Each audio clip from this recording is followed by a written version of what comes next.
किसान साथियों नमस्कार। आज हम आपके लिए खेती का एक ऐसा मॉडल लेके आए हैं जिसमें कम ज़मीन में और लाखों में हम उत्पादन ले सकते हैं। एक ऐसी ही कहानी के साथ हम आए हैं भरतपुर ज़िले के एक गांव में। हम आपको बताना चाहते हैं कि इस हरे भरे पॉली हाउस ने मुरारी लाल जी के जीवन को एक नई दिशा दी है। ज़्यादा पुरानी बात नहीं है जब वो इन रेतीली ज़मीनों में उत्पादन के नाम पर इनमें कुछ भी पैदावार नहीं होती थी और सिंचाई का भी उनके पास कोई विकल्प नहीं था, परंतु मुरारी लाल जी की कड़ी मेहनत और कृषि पर्यवेक्षक के प्रयासों से बंजर ज़मीन में पॉली हाउस में बहुत ही बम्पर खीरे का उत्पादन आज वो ले रहे हैं। सिंचाई का मॉडल भी इनका काफ़ी यूनिक है। वर्षा के पानी को संरक्षित करके साल भर पॉली हाउस में सिंचाई की समुचित व्यवस्था हो जाती है। किसी अगली वीडियो में हम आपको इनके सिंचाई के मॉडल के बारे में आगे की जानकारी किसी अगली वीडियो में हम आपको उपलब्ध कराएंगे।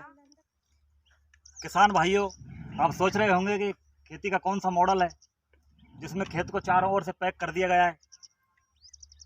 तो मैं आप लोगों के लिए बताना चाहता हूँ, ये खेती का ऐसा मॉडल है जिसमें चारों ओर से खेत को पैक किया जाता है। इसको पॉली हाउस के नाम से जाना जाता है। ये प्रोटेक्टिव फार्मिंग के सिस्टम पर, ये सिद्धांत पर आधारित खेती है। इस खेती में इसको ढकने का जो मूल आधार होता है वो वातावरण से फसलों की सुरक्षा होती है और बेमौसम इसमें फसल ली जाती है। किसान भाइयों, जो बाहर की तरफ ये आपको दिखाई दे रहा है, ये पूरा ढका हुआ जो आवरण है, इससे कीटों से भी सुरक्षा होती है और बीमारियां भी इसमें अंदर नहीं जाती हैं। आगे हम आपके लिए बताएंगे। इसके अंदर 2 गेट हैं। पहले गेट से हम एंट्री करेंगे और उसके बाद आपको आगे चल के पूरी जानकारी देंगे और किसान से भी आपकी बात कराएंगे किस प्रकार से वो खीरा का उत्पादन कर रहे हैं और लाखों में अपनी इनकम।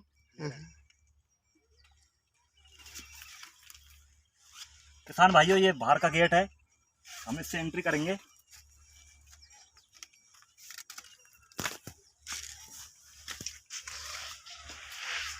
ये इसमें कॉलम बना होता है। इसका एक सिद्धांत होता है कि इसमें बाहर के गेट को बंद किया जाता है ताकि कोई भी इंसेक्ट इसके अंदर ना प्रवेश कर पाए। बाहर के गेट को बंद करने के बाद फिर हम दूसरा गेट खोलते हैं, तो डबल लेयर पर ये प्रोटेक्ट इसमें की गई है।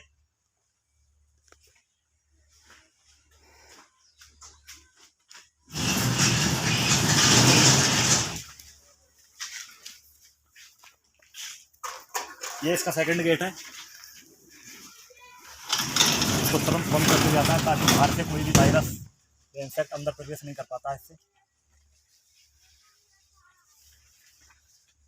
ये देखिए, हम आपके लिए दिखा रहे हैं खीरे की ये फूलों की अवस्था है, इसमें उत्पादन भी शुरू हो गया है।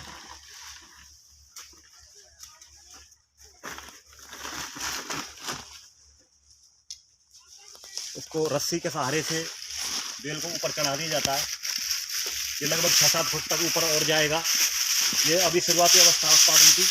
इसमें लगभग 45-50 दिन की ये फसल है और उधर ये हार्वेस्टिंग का काम चल रहा है। पन्नियों में खीरा को अंदर रखा जा रहा है और मार्केट के लिए इनको भेजा जाएगा।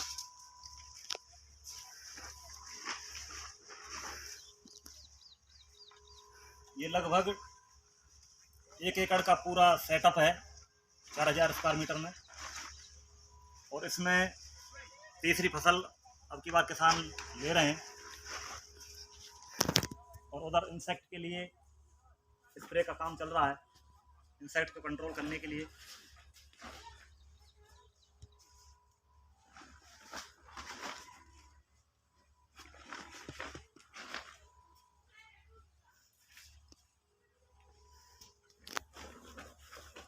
इसमें जो सिद्धांत रहता है खेती का, तो यही रहता है कि बाहर से जो वातावरण रहता है उस वातावरण से बिल्कुल कटअप किया जाता है और अंदर का एटमॉस्फेयर इसमें बनता है। और जब भी तापमान अनियमित होता है तो इसमें ऊपर फोगर लगे हुए हैं। उन फोगरों को चला करके, और ऊपर नेट भी है, नेट को कवर कर दिया जाता है और तापमान को नियंत्रित कर लिया जाता है। इसके अंदर बेमौसम फसल उगाई जाती है। और बेमौसम फसल का लाभ ये होता है कि मार्केट भाव उसका हमें काफ़ी ठीक ठाक मिल जाता है।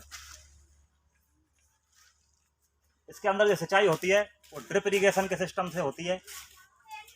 इसके अंदर एक एक बेड के ऊपर दो दो ड्रिप की लाइनें बनी हुई हैं। ये देखिए, इस तरीके से इसमें सिंचाई होती है। और नीचे से ये देखो खीरा लग रहा है इसमें, यहाँ से ही, और ये खीरा ऊपर तक जाएगा। अभी इसका पीरियड थोड़ा 45-50 दिन का ही हुआ है, तो लगभग 2 महीने इसमें हार्वेस्टिंग और होगी।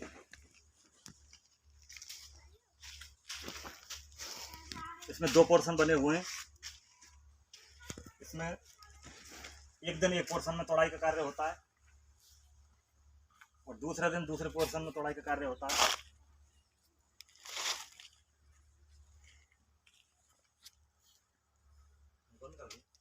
नमस्कार सर। नमस्कार जी, नमस्कार। तो हम ये जानना चाहते हैं, आप जो खीरा खेती कर रहे हैं, हाँ जी। इसमें सबसे पहले आपने इसका खेत का जो शुरुआत में व्यवस्था करी है, हाँ जी। तो जुताई की किस प्रकार से अंदर प्रवेश करता है, ट्रैक्टर कहाँ से आता है इसमें? अंदर ये गेट को खोल के अंदर हाँ। लेते हैं, उसको छोटा वाला साइलेंसर लेके अंदर घुसाते हैं, फिर अच्छा। उसकी जुताई करते हैं। जुताई करके फिर इसमें खाद डाला, हाँ। देसी खाद डाल के 20-22 ट्रॉली खाद डाल के फिर इसकी जुताई की, फिर 10-12 जुताई करके फिर इसको मेज दे के बराबर किया। उसके बाद में इस बेड बनाए। अच्छा, बेड बना के बेड की दूरी कितनी रहती है? बेड की दूरी होती है 3 मीटर। अच्छा, 3 मीटर की दूरी पर बेड बनते हैं। हाँ। और बेड बनने के बाद फिर आपका बीज का रोपण चालू होता है हाँ जी। या नर्सरी से ना, करते हैं? पहले बेड बना के उसके बाद में सांसे से गड्ढे करते हैं। हाँ। गड्ढे करके यानी 1.5 फीट की दूरी लेते हैं एक पेड़ के बीच में। अच्छा। 1.5 फीट की दूरी लेके फिर उसमें बीज लगाते हैं, यानी बीज लगा के फिर ड्रिप बिछा देते हैं। अच्छा, बेड बीज पर लगाने के बाद ड्रिप बिछाई जाती है। ड्रिप बिछा देते हैं। ड्रिप बिछा के फिर इसके बाद में बीज लगा के दोनों साइड में बीज लगा के फिर उसके बाद में दवाई चालू कर देते हैं, ड्रिचिंग करते हैं। फिर उसके अच्छा। बाद में पानी चालू कर देते हैं इसमें। अच्छा। पानी चालू करने के बाद में फिर उसके बाद में एक ड्रिचिंग करते हैं, जिससे कि तो कीड़ा कोई उसको नहीं ले जाए, अच्छा। बीज को उठा नीचे से निकालने नहीं है, इसलिए। हाँ, अच्छा, कीटनाशक का हाँ, इसमें ड्रिंचिंग कीटनाशक होता है दवाई ताकि कोई कीट इसमें अंदर पनपने ना पाए, हाँ जी, और उसका कंट्रोल शुरुआत में हो जाता है। शुरुआत में हो जाता है। तो आपने कौन सा बीज इसमें लगाया था? इसमें सर ये मल्टी स्टार लगाया था अच्छा। और एक 52-32 लगाया था। अच्छा, 52-32 मल्टी स्टार। हाँ, ये गुरकाम 52-32 लगाया था। और तो एक फिर आपने एक ही प्रकार के बीज क्यों नहीं लगाए, अलग अलग क्यों लगाए थे? एक ही प्रकार से क्या वो दो दो फसल हो जाती है ना, तो उससे अंदाज हो जाता है कि कौन सी फसल अच्छा, वो- अगली बार के लिए हाँ, अंदाजा हो जाता है कौन सी अंदाजा फसल होता है, अच्छी हुई है। अच्छी हुई है, इसलिए दोनों का मिश्रण चलता है। दोनों का मिश्रण किया करके बीज लगाया है। दोनों क्वालिटी, कौन सी क्वालिटी अच्छी निकलती है अगली अच्छा। बार वो यूज अच्छा, उसी करें। को यूज में करेंगे। हाँ जी। तो कितना फसल इससे पहले आप ले चुके हैं इसमें? हाँ जी, ले चुके हैं। 2 फसल शायद आप ले चुके हैं हाँ, इसमें? 2 फसल ले चुके हैं। तीसरा सीजन है ये। हाँ, तीसरी फसल हुई है। इसके बाद फिर आप सिंचाई के बता रहे हैं, तो सिंचाई की व्यवस्था कैसे होती है उसके बारे में थोड़ा सा बताइए। सिंचाई की व्यवस्था पीछे पौंड खुदा हुआ है, पौंड में अच्छा। से मोटर डरी हुई है, उसमें सोलर पैनल लगा हुआ है। सोलर अच्छा। पैनल से उसमें मोटर चला के फिर इसमें ड्रिप होके पानी चलता है धीरे-धीरे। अच्छा, वहाँ से फार्म पॉन्ड के माध्यम से, वहाँ से हाँ, ड्रिप के माध्यम से ड्रिप यहाँ पानी पानी चलता सप्लाई है। होती है। हाँ जी, इसमें 90% पानी की बचत होती है। हाँ, 90% 90% पानी की इसमें बचत होती है बचत किसान होती भाइयों। है। इसमें 90% 10% पानी में अपना काम चल जाता है। 10% और ये किसान भाई बता रहे थे, इनका एक यूनिक तरीका है कि बरसात में जब इसके ऊपर बरसात होती है तो उसका पूरा पानी फार्म पॉन्ड में इकट्ठा कर लेते हैं, और इकट्ठा पानी जो स्टोर हो जाता है उसी के माध्यम से ये ड्रिप के माध्यम से सिंचाई करते हैं। तो अलग से इनको सिंचाई के स्रोत की कोई आवश्यकता नहीं है। तो किसान भाइयों, इनका ये जो मॉडल है, ये बहुत ही अच्छा मॉडल यहाँ पर है भरतपुर ज़िले में, और किसान भाइयों के लिए रोल मॉडल का कार्य ये कर रहे हैं।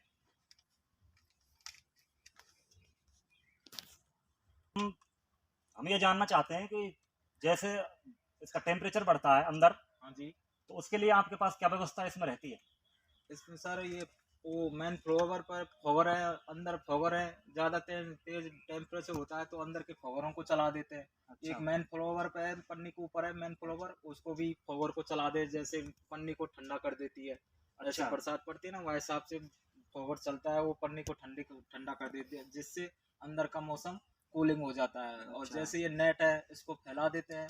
नेट को फैला देने के बाद में इनको इसका टेम्परेचर मेंटेन हो जाता हाँ है। जी, टेम्परेचर मेंटेन हो जाता है, जिससे इनको धूप नहीं लगती, पर नेट को बिछा देते हैं, जिससे छाया हो जाती है पेड़ों के लिए, जिससे टेम्परेचर डाउन हो जाता है। हमारे किसान भाई अब ये जानने के लिए उत्सुक हैं, जो भी दर्शक हमारे देख रहे हैं, उनके लिए आप ये बताइए कि इसका इतना मैनेजमेंट होने के बाद आपका कितना उत्पादन होता है और कितनी आपको इसमें बचत हो जाती है? इसमें सर, इसमें एक दो फसल में 40-50 टन माल हो जाता है, यानी एक फसल में 10 लाख रुपए की बचत हो जाती है। अच्छा, 10 लाख रुपए की इनकम शुद्ध हो जाती है एक फसल में? हाँ जी। तो देखिए किसान भाइयों, एक ही सीजन में 10 लाख रुपए की बचत ये किसान हमारे सुबह सिंह जी कर रहे हैं, और इनके बड़े भाई, दोनों भाई इसमें लगे हुए हैं। इनके बड़े भाई सरपंच प्रतिनिधि हैं, वो समाज सेवा के भी कार्य करते हैं, और जब उत्पादन इनका होता है तो मार्केटिंग का कार्य भी वही देखते हैं। तो किसान भाइयों, ऐसा मॉडल हम आपको दिखाने के लिए आज यहाँ आए थे। हम आशा करते हैं आपको ये वीडियो बहुत पसंद आई होगी।